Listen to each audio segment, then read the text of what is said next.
Hideout crafting is completely broken, and most players don't even realize it.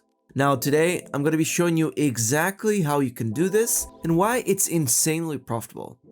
And the best part about all of this is that you don't need any focus, you don't need any premium, and you don't need any spec. So literally anyone can do this. So first things first, what exactly is an hideout?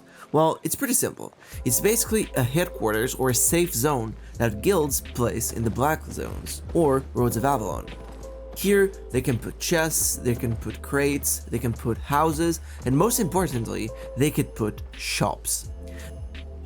Now, usually shops that you find on the Royal Zones will have around 25% return rate, which is honestly already pretty high.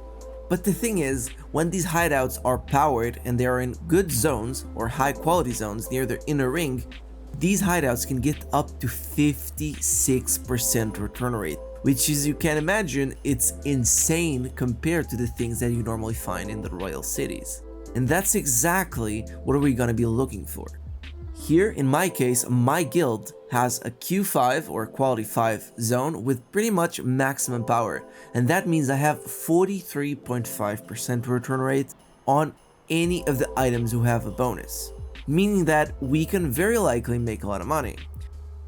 Now in this video, I'm gonna walk you through step by step of everything that I do before I even go to my hideout, how I craft it, and then how I transport it to Carlion. All of this making huge amounts of silver. So the first thing that you need to do before even thinking about crafting is knowing what bonuses your hideout has. Now, the hideout's bonuses vary based on the style of the zone. In this case, my hideout is located on Runnel Vein Sink, which is a swamp zone, and swamps have the same biome as Thetford, meaning that I have bonuses for maces, nature staffs, fire staffs, leather armor, and cloth helmets. Therefore, I knew right away that these were the categories of the items that I was going to be making. Now, in this case, I wanted to make maces because I kind of want to max them out as soon as possible. So what I did afterwards was went to the black market and checked if there was any mace I could do for a profit. Now, there are a bunch of different maces I could have done, but I always tend to go for one specific tier which I really like, which is 5.2. And why exactly is 5.2 such a good tier for me to make? Because not that many people make them, first, and second, the black market buys them like crazy. Therefore, it's a great opportunity due to supply and demand, because there's low supply and there is very high demand. Therefore, it's something really good for me to do. Now, we couldn't simply just buy the materials and start walking, because it would be very dangerous for us to do this, as it's a 9-zone trip all the way from Limmer's Portal all the way to Runnel Vein Sink. And therefore, we had to find a quicker way. And to do this, we would resort through the Roads of Avalon, which are a lot more safer than just walking blindly on the Black Zones. Now, to find a road that works for me, instead of randomly checking different portals, what I tend to do is go into my hideout zone and then start checking portals nearby that I could utilize, and that would take me to a portal zone. And then from that same portal zone, I could very easily go in and out. Now, in this case, there was no direct connection to the portal zones, but there was one very similar, meaning that I had to take one Road of Avalon into one map and to another Road of Avalon, which was a little bit more than what I usually take, but still totally acceptable because it was very short trips and very hidden zones as well. So with this in mind, after we checked the black market and we found out that maces were indeed very good to make, what we did was simply go into the Limmer's Portal, buy the materials that we had to buy. In this case, since we were making maces, we were only needing 2 materials, which is cloth and steel, into a ratio of 2:1. So since we're going to be crafting 100 maces, which take 24 materials, it's going to be 16 steel and 8 cloths. And therefore, we paid 6,000 silver for every single steel, which was a little bit overpriced, I will agree to that. And then we paid 4,000 silver for every piece of cloth. Now, I did not buy any journals because I have a blacksmith labor in my hideout, therefore I could simply buy them there for cheaper value than I would buy them on the marketplace. And I did not take any salads either because I already had them in the hideout. Now, recently I started transporting with an ox because the tier 8s are surprisingly fast with the new speed update. And honestly, I'm pretty confident about not getting ganked. Therefore, I would feel completely safe going on an ox. Not a mammoth, but an ox is totally fine. Elite winter boar would also be a good option, but the carry weight, unfortunately, it's very, very limited. So I didn't feel like doing it because I wouldn't be able to transport as many materials. The trip itself, it was surprisingly safe, surprisingly easy, no really any problems. We did not find anyone along the way, which was really good. And then we finally got to the hideout. Now here, the first thing that we have to do again is buy the same journals that we didn't buy. In this case, I kept buying them as I was crafting because I didn't want to overbuy them. And I started crafting the maces. Now, I was only gonna make one kind because this was by far the most profitable one. And this is the result of the crafting.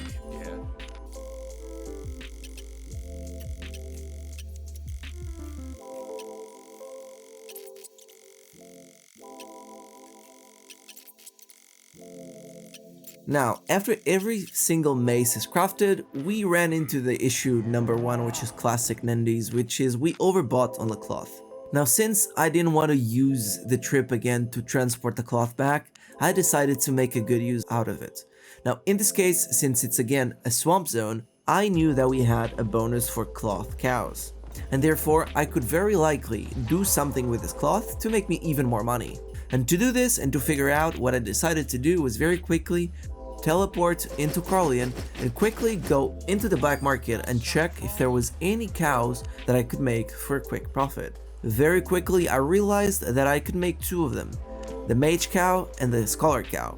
Both of these were great. Now in this case I decided to do the scholars because they were simply the ones that were selling the most in the black market at that very same moment. I got naked again, back into the hideout I went, and I decided to make the cows too. Again, I did not forget to buy these imbuer books, which are the books responsible for the mage tower. Now something else that you can do and you probably have to do if you do craft in the hideout is bring food. Because dependent on the type of hideout that you have and the type of leadership, very likely your hideouts will not have enough food in their stations. So it's also important that you consider that into your costs. And finally, after everything done and all the items made, we just had to do the trip back into Limmerst, which is basically the reverse trip that we did before, but with one major issue. This time we would not have any invisibility whatsoever, meaning that we would have to walk everything completely exposed. Now here is where I recommend that if you could get a scout, it would be very good, a friend, a guildmate, a partner, doesn't matter. But if you're alone like I was, it's totally fine. It just matters that you pay very close attention to the sound, to the visuals, and to the zone. Because a lot of the times you can literally tell if you're gonna get ganked by just the sheer amount of players that you find in the bottom screen of your map.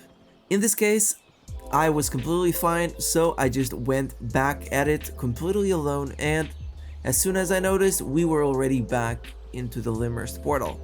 Now, I would simply not put all of these maces in the marketplace, right? Because they would not sell. But there was 2 of them which were very special, which was the masterpieces one. And these ones, I knew that they were not that good for the black market, but they were very good for the player market. So very quickly, I bought the runes required to power them up, and I enchanted them up to 0.3 and put them on the marketplace for an extra 400,000 silver profit. Now, all the rest of the maces, I had one plan for them, which was taking them to Albion. Because again, this was a black market trip all along, right? Now, since the materials are way more heavy than the finished products, we could clearly see that the ox was no longer needed and I could just upgrade it to an elite winter boar, which was a lot faster and a lot safer to go through the red zones. Now in this case, I also changed my equipment a little bit for the transport because these make it a little bit safer for me to go through the red zone as well. Nevertheless, I started going. It was not bandit, which is something that a lot of people do and you should do too. Always wait for bandit, but since patience really wasn't my middle name at the time, I decided not to do it. I went through the red zones, I saw multiple scouts, but luckily I avoid them all. Now, if you do plan to do this trip to Carlion, it's very important that you do it at your own risk. And remember, one bad death is enough for you to make you want to quit the game. If you can't afford to lose it, don't take it. That will always be the #1 rule when transporting to Carlion. Either way, we finally got it to Carlion and we had made it home safe. So now it's the last step, which is literally just putting everything into the black market for sale. Now, I listed everything at once. I had no patience to split it because when you have enough money, it doesn't really matter how much these items really take to sell, because again, at the end of the day, the only thing that matters is that we're getting a good return on our investment. So, breaking down the math, how much money did we actually make from this entire transaction? So we made a total of 330 maces. Now, per mace, we paid around 70,000 silver for cost.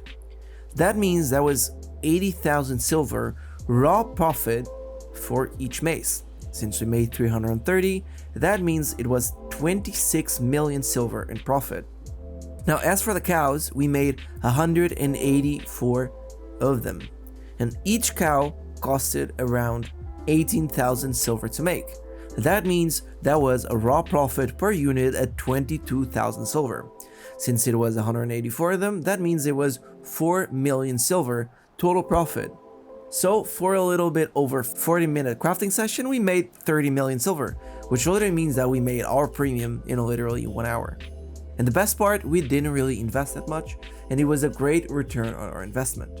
Anyways, that is it for me. If you want to know more about crafting, you can also check my Discord link down below. And if you want to know how exactly I do this math so quickly, you can also check my Patreon, where I have a crafting spreadsheet that does everything for you. Nevertheless, thank you so much for watching, and as usual, Nendys out.